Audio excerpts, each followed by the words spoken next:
You're watching a Newsmax special with climate expert John Casey about his new bestseller, Dark Winter, How the Sun is Causing a 30-Year Cold Spell.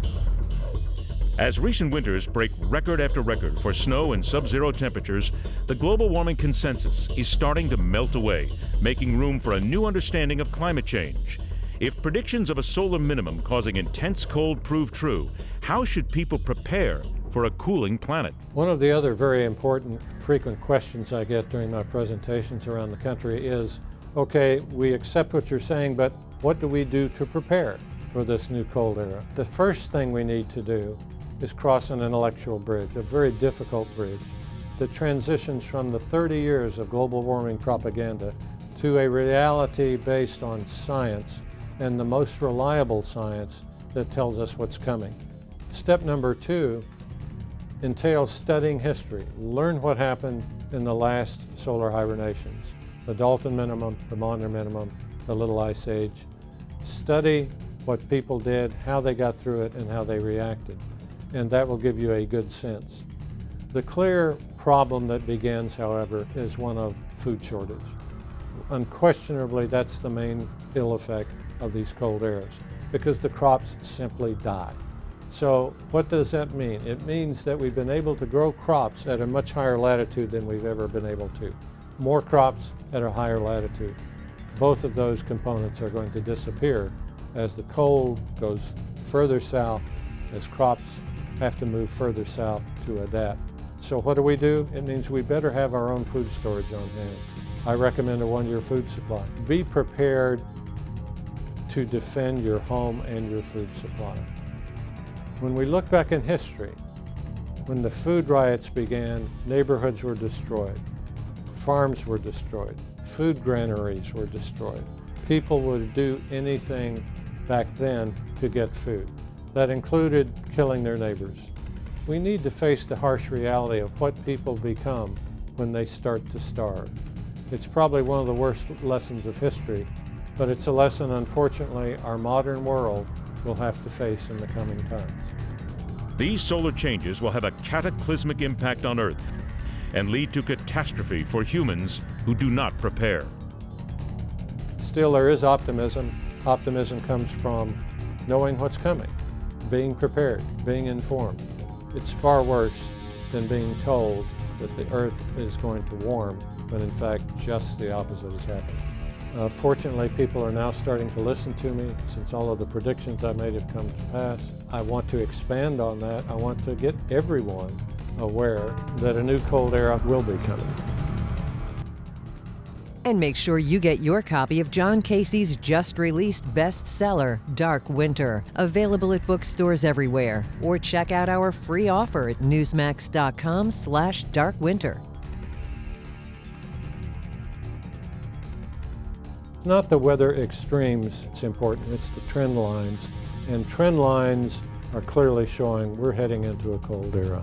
John Casey's bestseller, Dark Winter, explains what's at stake with the coming Little Ice Age as politicians bicker over carbon emissions.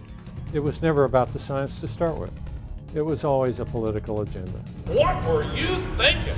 Why did you not act?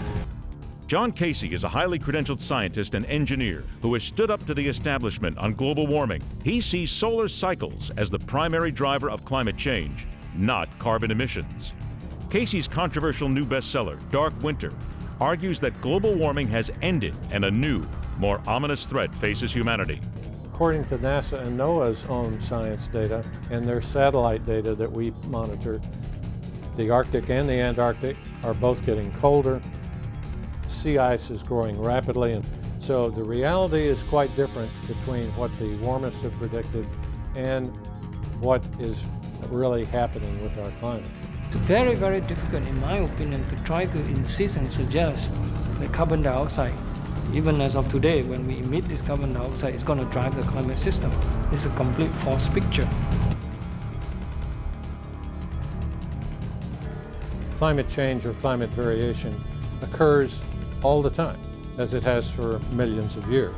When it became apparent that the Earth was cooling, that climate terminology shifted to just climate change, and in my opinion was simply a political co-op to include virtually any change of climate somehow being blamed on mankind. Anyone who confronts the dogma of the day will find out that, like all other prior instances in history, you get ignored first and then you get attacked. It's pretty rare that you'll encounter somebody who says the problem you're trying to solve simply doesn't exist. And it has always been a confrontation between establishment science and the mavericks that come along that say, hold it a minute, you need to consider something else. After years of research, Casey has published his book, Dark Winter, based on his relational cycle, or RC theory. He says records of temperatures and atmospheric CO2 during the past 650,000 years indicate that Earth's temperature always rises first, followed by a rise in carbon dioxide by several hundred years. It's very important to understand that we were, in fact, in a state of global warming right up until the middle of the 2000s. But then it stopped.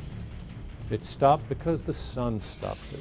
It stopped on the sun because the sun's 206-year cycle reversed direction, from warming to cooling. That's the big picture. It's nothing more complicated than that, is that the sun is sending us a signal that it's about to go into deep cold phase. This is a crucial signal from the sun that absolutely no one in the mainstream media is aware of.